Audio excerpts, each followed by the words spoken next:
Welkom. We zenden uit Appsterdam. 3 dagen lang de Eneco Toon Hackathon. 71 programmeurs en vormgevers zijn aan het kijken hoe zij nieuwe mooie applicaties kunnen bouwen bovenop de slimme thermostaat die Toon heet. Mike Lee, welcome. People know you as the mayor of Appsterdam. You're a software engineer. Well, Appsterdam is one of the organizers of this event. So, like to say, the people like here are your normal habitats, so to say. You just helped the people here pitching, tell their story in 1 minute. How did they do? Oh, I thought that they all did really well. Yeah, everybody. Yeah, and because that is really difficult, isn't it? And tell a story in 1 minute, or is a story too complex when you can't tell it in 1 minute? Well, to be honest, it's not really about the complexity of the story, and it's not really in how well they tell it. To me, it's whether it's true. It's whether it comes from the heart. Whether, it's going to be something that is going to come from my heart, come from my mouth, go to your ears, go into your heart, and make you feel what I'm feeling and know what I know. I think that too often people try to give an amazing pitch and they end up sounding like a TV commercial. But people don't buy things because they see things on TV. People buy things because their friends give honest feedback and say, wow, this changed my life, you should try this. That's how people get sold on something. That's how you have to pitch. Yeah. And a lot of them, I heard them start with, and I think they've seen other people do it, or I've seen it on television. So imagine this, and I say that's what a lot of them did. And you say skip that bit. Oh yeah. Yeah. Yeah. Well, because the problem is, if you ask me to imagine something, then I'm imagining that, and I'm not listening to you. And if you've said something that really resonates with me, I'm really going to be imagining that. And if you've said something that doesn't resonate with me, especially if it's sexist or racist or something, imagine your girlfriend. It's like, well, I'm gay, right? So I'm not imagining anything except that you're a bigot, right? Yeah. So don't tell me to imagine something. You tell me why you're taking my time and attention. What do you have for me? How are you going to make my life better? Yeah, and why is that 1 minute so important? Well, honestly, usually I'm bored after about 5 seconds, and I think that's generally long. For you, true. A minute is long. A minute is so long. It's almost a mercy, right? But here's what it comes down to for me. Here's my personal elevator pitch story. I used to work at a company called Apple. And when I worked there, this guy was in charge named Steve Jobs, right? Yeah. And he had a little bit of a reputation. So when I was there at Apple working on campus in Cupertino, I was always terrified by these stories of, if you get trapped in an elevator with Steve, he's going to ask you what you do, and you have like 1 minute, and if he doesn't like your answer, he's going to fire you, right? I never believed that. I still don't believe that. But I was still afraid of it, right? So just to be safe, I'd walk around and I'd think to myself, what do I do here? Yeah. And I thought to myself, I bet other people do this too. And if everyone is walking around thinking in 1 minute or less, what do I do here? There's no time to lie. There's no time to try to, make things up. You have to be truly honest. You have to truly speak from the heart. And if everyone here is truly walking around and thinking from their heart why they're here, this must be why this is the greatest company in the world. Yeah. And so, but it has never happened. You have never had your 1 minute of elevator. No, thank goodness for that. Yeah, but do you still remember what you would have? Tell me what you would have told them in this 1 minute. Oh gosh, I don't even know, because that 1 minute changes, right? And this is why it's so important, because it's not really just about convincing customers. It's not really just about convincing investors. It's really about knowing yourself, right? And so that minute, it's always going to change. But here's, to me, the reality of things, right? We're here, we're doing these things, we're trying to make things better for people, we're trying to change the world because we know that we have a limited time here, right? And we know that as much as we might like to just go sit on a beach somewhere, that at the end of your life, you're gonna ask yourself, what did I do with my time? And if you just sat there doing nothing, it's not gonna be satisfying. You're gonna have this final minute of your life when you're gonna look back on regret on all the things you didn't do. And if you didn't know what you were doing this whole time, that's gonna be a lot of regret. But if you've always been present and you've always carried that minute, every minute of your life, or at least as much as possible, then you're going to be too tired to have regret. because you know that you've lived a life that's true to yourself. Yeah. And is the especially creative people, I always think limits help them.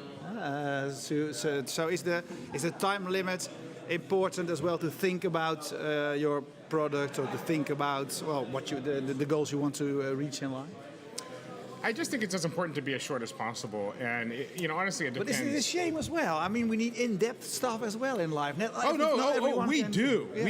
absolutely do. But you're a journalist, you understand. If the first line doesn't convince me to read the next line and the next line, that's why we write an inverted pyramid, right? Yeah. You put the important things up front, you earn my attention, right? Because when you come to me, no matter who you are, no matter who I am, and you say, hey, I got to tell you about something, right? I don't know who you are. I don't know what you want. I know you probably want my money, right? And so first you have to make me trust you, right? First you have to make me care.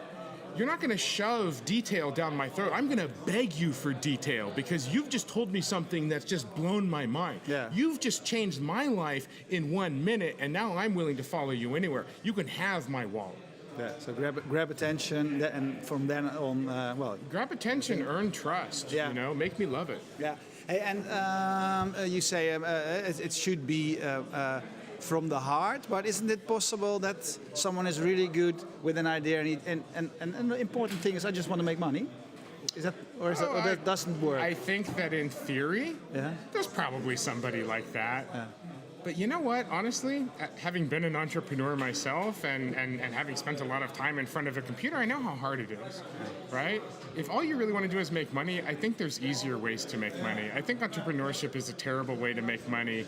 Entrepreneurship is something we do because the world is not as we want it to be, and all the money in the world isn't going to change that. It's going to take somebody who genuinely has the power and the focus to actually make that change. Yes, there's going to be money involved, and if you do something great, then money will follow. But trying to chase money as an entrepreneur, you're just going to get tired. You're going to realize that money wasn't worth it, because when you talk to successful entrepreneurs, right, they don't tell you, oh yeah, I did it for the money and I have the money and it's great. Because when you're in the thick of it, money's not enough. When you're in the thick of it, when you're not sleeping enough, when you're losing your friends, when your family is alienated, and you ask yourself, what is it for? And you say, oh, it's for the money, it's not enough. It has to be for the person next to you. It has to be for the future that you long for, because you know you'll never sleep, you'll never rest until you live in that future. Yeah. Hey, you are a really convincing speaker. I assume that is because as well because you do it a lot. Huh? So should they practice their skills of the 1 minute elevator pitch more? They absolutely should. But here's what they shouldn't do. They shouldn't write down the words and practice saying those words as smoothly as possible, because lies that are polished only sound like bigger lies. What they need to practice is speaking from the heart so that the truth comes out as if it were polished, right? I'm not sitting here with polished words that I've practiced all my life. I've merely practiced speaking honestly and clearly. Yeah. Right? Yeah. But I understand, and a little personal story, because I've played in a band and I operate always in a sort of an open field as well. So during the years you become better at it. So I think always, and that's what I try to tell my children, that they say that they don't dare to do stuff. But when I generalize, say you and fellow Americans are really good. You have more. When you talk, you seem to have more more sort of charisma, if you will. Yeah, then we seem to have in general, because you start Appsterdam and you call yourself the mayor of Appsterdam. Well, that says something as well. It's is that what you see when you are when we have to generalize in the Netherlands? Should we be better at that? A bit more proud of what we do, maybe. You should definitely be proud. You should definitely be proud. I mean, I think that if there's anything that I always find is lacking here, everybody loves to complain, not just here, but around the world. Yeah. But what are you complaining about? This place is wonderful. Yeah. There's so much about this place that's wonderful. There's so much about Dutch culture that's wonderful. There's so many great things about the Netherlands, about Amsterdam, about the people. There's so much here that's great. But there's this, it's almost not even a humility, it's almost a shame, say how wonderful the Netherlands is, and any Dutch person will have to tell you how you're wrong, right? I wonder sometimes if it's all a big ruse so that people don't come here, right? Because if people knew how great it was, you wouldn't be able to keep people away, right? And instead of 16 million people here, we'd have 32 million people, and then everything would go to hell, and you'd never catch the train on time. Yeah, you know? yeah.